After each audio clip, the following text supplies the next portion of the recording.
Welcome to the Authentic Yoga Tradition series. I've been teaching yoga for almost 37 years and did a lot of research studies and now helping people to manage pain, achieve well-being, and discover inner peace.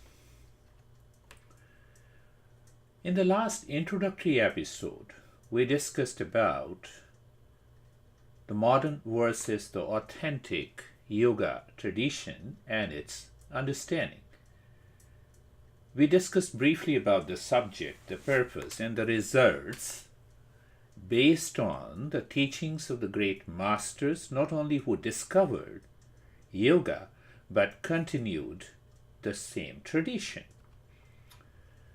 In today's episode, let us see awareness about yoga and opportunities.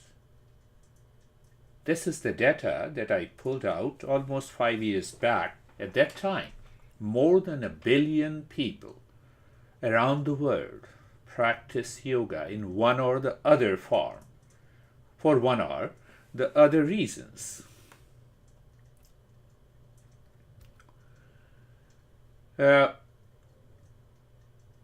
If we classify that 1 billion people, 40% of that 1 billion people practice yoga for health and disease management, around 30% practice yoga to keep a healthy lifestyle and optimum level of well-being, 20% practice for about spirituality and mystical reasons, and there are also 10% of the people not only they do practice yoga, but they are also engaged in the scientific research. If we see the entire industry of yoga that seems to be unorganized, in USA alone it's more than $30 billion industry. In Asia, Africa, and Australia it's more than 100 billion. And in India alone, it is more than a $50 billion industry. And in Europe, around $15 billion. Why people practice yoga? That is one facet. But if I want to be a teacher, I want to enter into a profession of yoga, what are the things that I can do? I can help people. Health and disease management.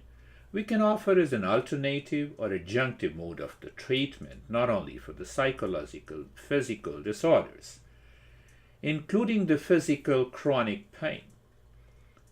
We can organize and structure the program for rehabilitation and aftercare, not only for the seniors, for the juveniles, for opioid addiction, and host of other challenges.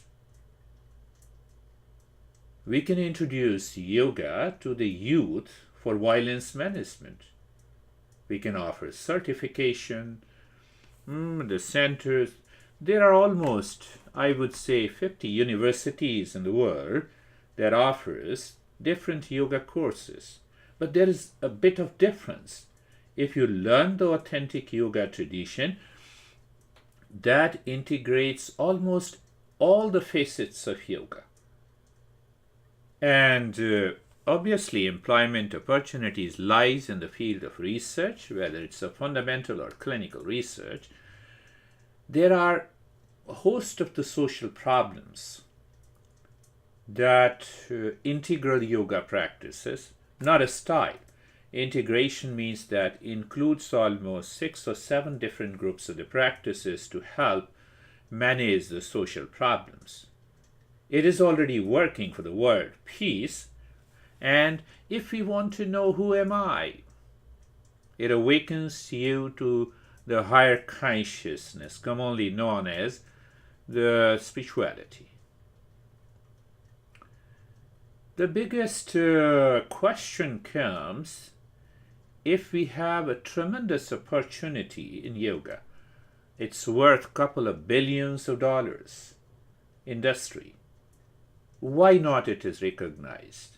A single fold answer is that it does not follow the authentic yoga tradition.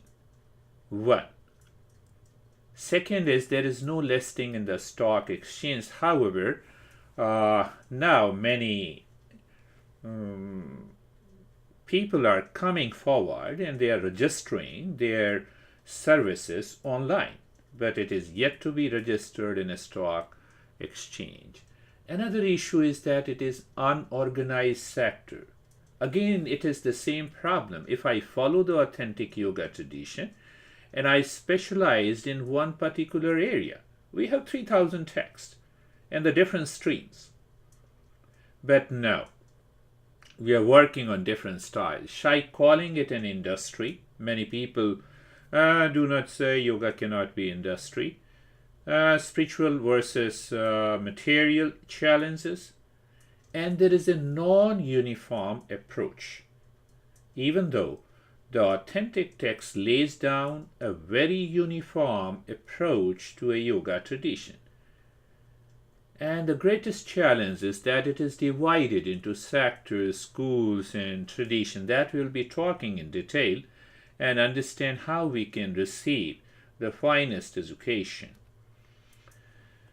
Now, this slide gives you a brief understanding that where people spend money. Approximately people spend around $200 a year. Some people spend a lot of money on mysticism, mediumship, meditation, and occultism. Others spend money on reading and web browsing. There are 5,000 discourses in the talks on yoga with the different names and the topics are presented in different parts of the world every day. And then it comes to self-practice and teaching certification. So people like to spend sometimes thousands of dollars on spirituality, but authentic yoga tradition lays a clear, rational understanding of what meditation is, which type of temperament you have, and how these practices can be customized. That needs to come forward. So in the next episode, we will talk about how to understand the history of yoga tradition and how that history created a tradition, a lineage based on the authentic texts which are still available. As you are aware, we are covering the authentic yoga tradition introductory series. In the third episode, we'll talk about what constitutes yoga practice, authentic versus modern overview. In episode 4, we'll talk about what tradition means in yoga tradition. Episode 5, why the study of authentic yoga tradition is important. The moment you choose and decide that no, I have to get certified and learn yoga, then the importance of studying the ancient yogic text, the Sanskrit language in the yoga. In episode 8, we will cover discussion why tradition is important. In episode 9, why tradition and lineage are important. And in the episode 10, we are going to summarize the authentic yoga tradition. You can download the free relaxation practice from my website at www.girishcha.org. Thank you for watching. Welcome to the third episode in this week.